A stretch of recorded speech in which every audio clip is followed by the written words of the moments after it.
So happy whatever holidays. I think it's like Labor Day, right? Yeah, Labor Day because Memorial Day started. Right. So happy Labor Day.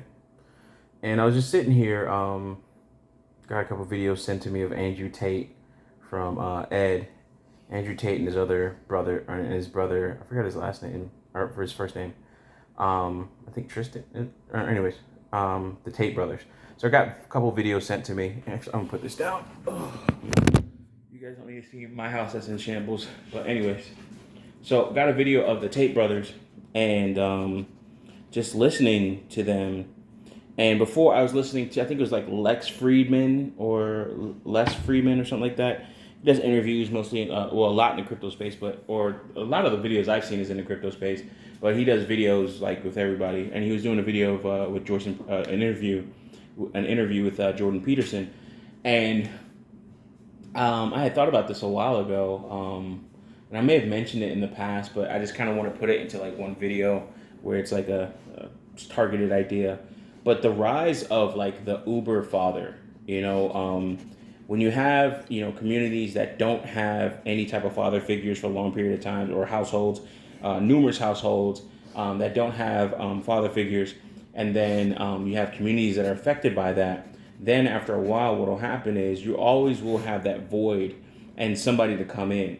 And a friend of mine, he doesn't like Jordan Peterson, and I can understand why, because he says Jordan Peterson always talks about the problem, so to speak, and as if it's something big and impossible to solve. But he never really talks about solutions. And I told him, I was like, or my response to that was like, he's not there to talk about solutions. He's there to talk about the philosophy of it and think about, okay, if you do this, then this can happen. If you do this, this can happen. If you do that, this can happen. He's there to talk about the complex systems and how, or he's there to talk about human society and how it's a complex system.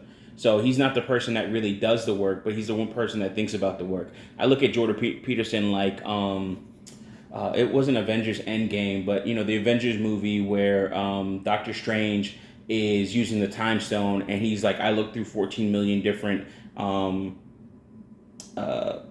I looked through 14 million different scenarios or timelines and universes, and this was the only way out, or that we would have the best, what's it called, best outcome.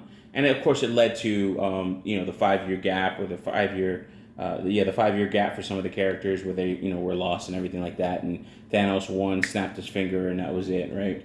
And then of course it was the best. But I look at Jordan Peterson as when Doctor Strange was going through and he was looking at everything. He's sitting there floating, meditating, and you see his head spinning all over, right? And that's how I look at Jordan Peterson. He's looking at all these different possibilities. Not to say it's good or bad, but that's how I look at Jordan Peterson. I don't expect him to tell me, about rocket science or anything else like that, or how to solve certain things. He's there for me. To me, he's there to like tell you about the different possibilities and the wrong things that could possibly happen. Sometimes people will call me or talk to me about like, okay, well, if I do this, what'll happen? Well, if you do this, you can do this, this, and this will be your outcome, blah, blah, blah. But I won't tell you that if it's right or wrong. I will tell you my personal, my personal take on it and what I would do personally. But I'm not you, and it doesn't work for me. And also, there's certain things that other people will do that I could never pull off, just because I ain't got the nuts to do it. I will admit it. I just don't have the fucking nuts, the guts, whatever. I'm not that motherfucking dude. So that's how I look at Jordan Peterson. But what's crazy is when you have on the other side of that, that's the philosophical mind, right? Then you have Rich Dad Poor Dad and Robert Kiyosaki, I should say, in his books, Ty Lopez, all these other different, like Grant Cardone. A lot of people like to call him Uncle Grant. All these different, even like, what's it called? Dennis Sperling, BGS in our space, Black Ram 313, salute to him, of course. Jason Black, Kevin Samuels, of course, the Angry Man. These are uber father figures, and if I'm missing anybody, I apologize. Dr. Tia Son Johnson.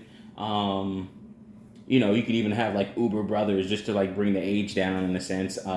Myself, Ed, Grinch, You know, like these are people that you wouldn't have in your home that act as a voice of reason to some extent and help shape your worldview or confirm and affirm certain things within your worldview so that you can actually move forward and say, oh, okay, this makes sense because it was explained to me this way, or I got this tidbit of information and it helped me, you know, do what I needed to do, so on and so forth, right?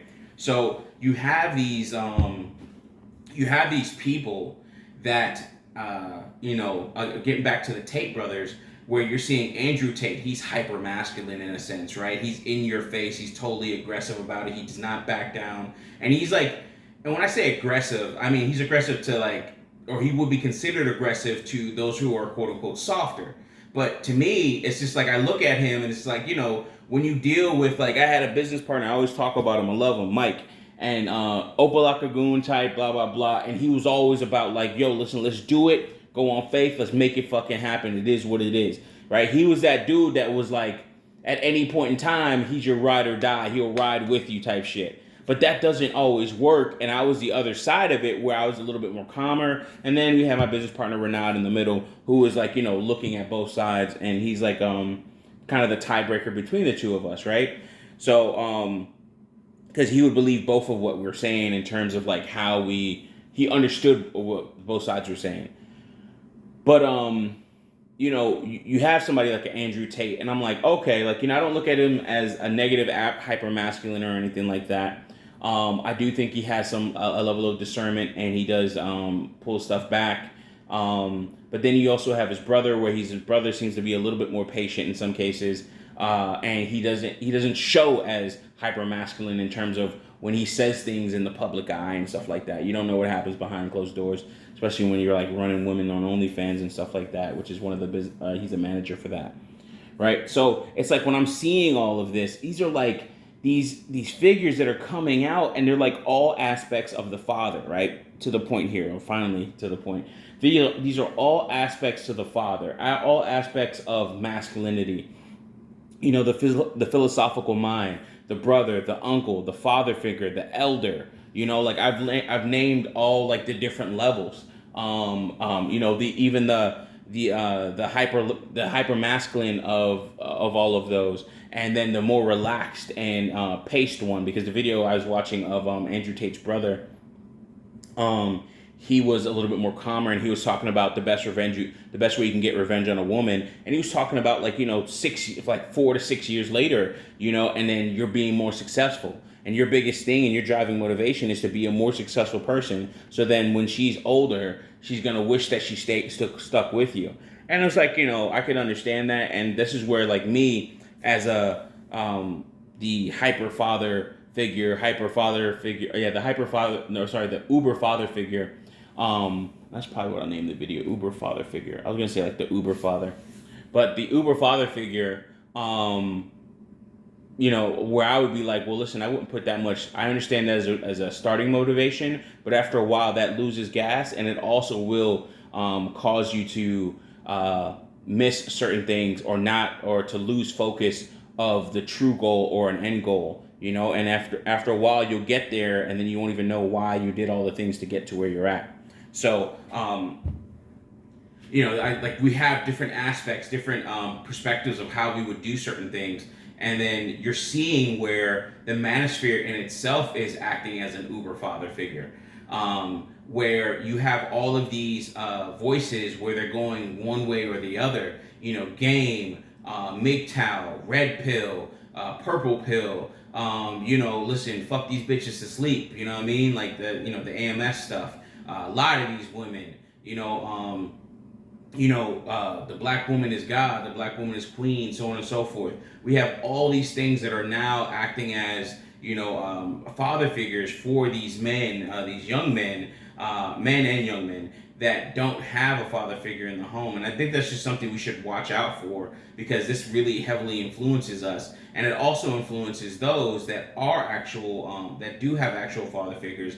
And in some cases, this is also influencing the ones that have had fathers and are now fathers, because now they're starting to get gamed up, and men are communicating and starting to say, hey, listen, you may have your own way of raising your child, but also watch out for these things here, because these are possibilities. This is what's happening in the wild, so on and so forth. So I think that's like a very important thing that we all have to like be cognizant of, because what we're seeing is with these uber father figures, there's just so many choices. And I've talked about having too many options. A lot of people have a lot of options and they don't know how to handle all of those options. It's always about you have more options, but the problem with having more options, or as I've talked about, more access to certain things, is that now you're burdened with more decision making or more decisions that you have to make, and that could be a problem, especially if you're a person that's not totally grounded, and you're a person that doesn't know how to handle those level of options. That's like the person that wins the lottery out of nowhere, and then now they're like, they have all this money in their lap, their bank account, where have you, or coming in on a regular basis, and now they're like, they've never been in this situation before, right? And I've heard people talk about. I remember I kind of got into an argument. This is like years ago, not even an argument, but I was just like, you sound dumb. And I was very opinionated with it, so a little bit too much, I would say. Looking back at it. And this person said, why does everybody always talk about like, saving 5 cents on Starbucks and stuff like that? I like my Starbucks. And I'm like, it's not about saving 5 cents on Starbucks, it's about discipline. And if you can't have discipline when you have to deal with something as small as Starbucks, how can I trust you when I give you $100 or $1,000, $10,000? Making a decision on buying a home or a vehicle, a home, investing in a business, investing in some type of property or some other type of investment. If I can't trust you with Starbucks and you to be disciplined to say, hey, listen, I'm just going to get a cup of coffee. I'm going to either make it or go a cheaper route and get some Circle K coffee or something like that. Like, how can I trust you with that? If you can't make that decision at that low level. And it's all about, we do this even in school, we build on certain lessons such as arithmetic, and then we start to get into algebra, calculus, geometry, calculus, physics, and so on and so forth. We're building on all of these core concepts, right, as we go along. The previous level, the next level build upon the previous. And if your previous level is weak or you have a problem, it will show up in the latter levels. So, when you look at something like,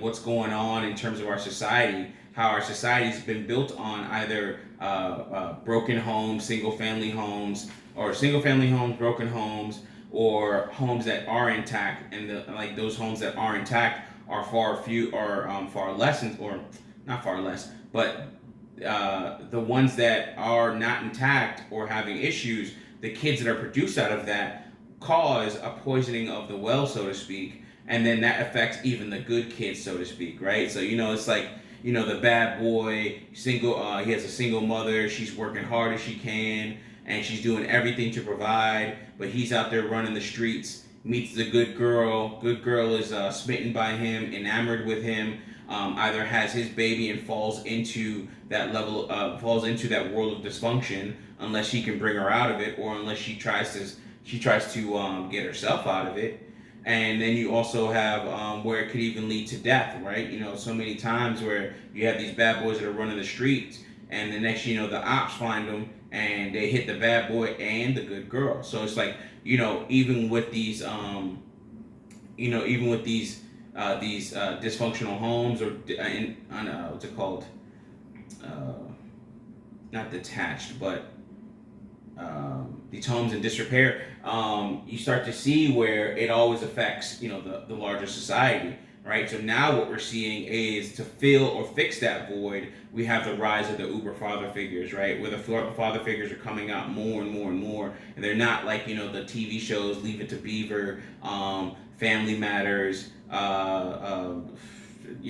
quite a few others, even Sanford and Son is kind of like a father, would be considered one of these father figures, but at a different time frame. So now you're seeing a rise of, you could even say, the new uber father figures, where they're hyper masculine or they're hyper philosophical and they're very opinionated, and they're not backing down for anything. And now these men, in a sense, are raising our boys, via the small screen to the large screen, so to speak. Mostly the small screen because all this stuff is mobile. A lot of people are walking around here with headphones and earbuds and all types of other stuff, and you don't even know what they're actually listening to. All you should know it, or all you will see is that they have indifference towards women. They have their opinions into the way they talk to women and how they say certain things. I was talking to a woman even last night that I met off of Facebook dating, and she is, Jesus Christ, she was huge.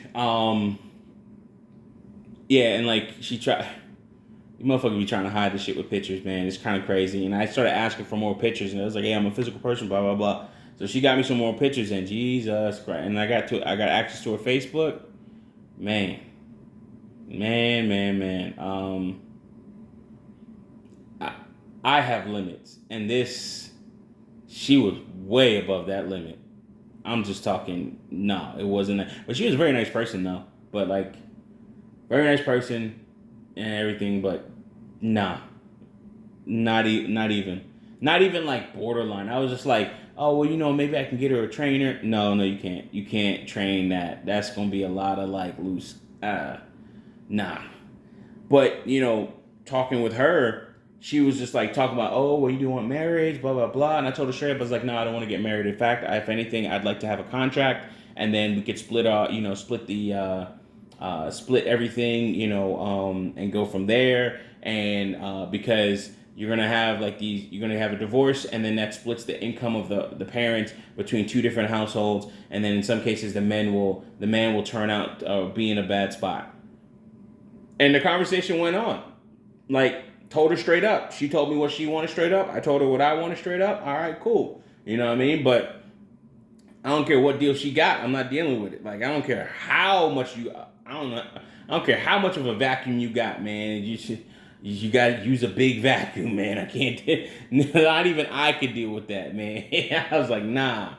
But what you're seeing is women are starting to like quote unquote come to or when women are coming to the table or coming to these discussions, they're hearing men out or accepting certain things at face on the surface level, but you see what happens later on. So it's kind of crazy. It's kind of crazy out here, but you're seeing these uber father figures where they're telling you how to deal with women, where they're telling you when you are talking with women, they're starting to accept it now because these uber father figures are out here, and these women are starting to see this stuff. They cannot unsee it. This is why I say the purple pill wars will happen, because these women will pick a side. They will be delusionally blue, or they'll be angrily purple pilled, meaning that they still have some blue pill, but they won't be red pilled, so they have to be purple because most people are going to be purple pilled.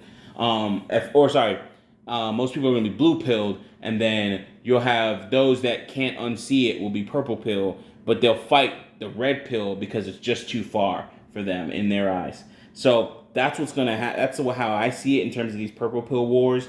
I was talking to Ed about it, and Ed, I forgot what Ed called it, but he mentioned that Grinch talked about it with the Civil War, the female Civil War, where a lot of these women will come out and start talking about battling against women, like the pick me's before the not for the soft girl errors and the divestors, and you'll have this like multi theater battlefront, so to speak. And I think a lot of that we can incorporate that in a sense to the overall purple pill war, so to speak. But or that might be a precursor battle, or that might be the larger battle of the purple pill war. That's kind of like, it's still kind of like, I'm kind of like just that remains to be seen is the best way I could say it. Not to sound wrong and not to sound right. This is my theory, but it might turn into something where it's a lot bigger than Um, I think it's going to be something that's going to be a lot bigger. But what is going to be the big thing, or even the starting point? I think in 2023 we will see it. Yeah. But anyways, the rise of the Uber father figure. If anything, maybe it's this revision's Uber father figure, or this version of the Uber father figure. Anyways, with that being said, appreciate you all. M1 Finance has opened up the crypto account functionality, at least for me. I'm a part of M1 Plus, so I was able to put $100 into that, and it's spread out across my Pi and everything. So that's pretty cool. and it even traded today of all things, so that was really good. So I'm gonna start putting more money into that. I want a PS5 because I want a TV because I'm kind of moving into another room since I'm not in here anymore. But I kind of want like an actual PS5 or Xbox or something like that. But it's probably not the best right now because of everything else, and I'm kind of in the build season with the money, and it's only going to get tougher from here. All right, with that being said, appreciate you all. Hope you guys are doing what you need to and making sure that you recognize these patterns and understand what's coming and be prepared for it. Try and get your money up and put yourself in the right position so that you won't be bent over in another position. Peace.